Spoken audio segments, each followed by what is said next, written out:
isa naman sa mga SAT test, okay? Ito yung given kapag yung fx, ito daw. Then, ano yan? Ito, sinasubstitute mo lang sa mga x.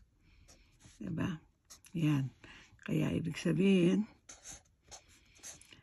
f of a, dito yun, diba?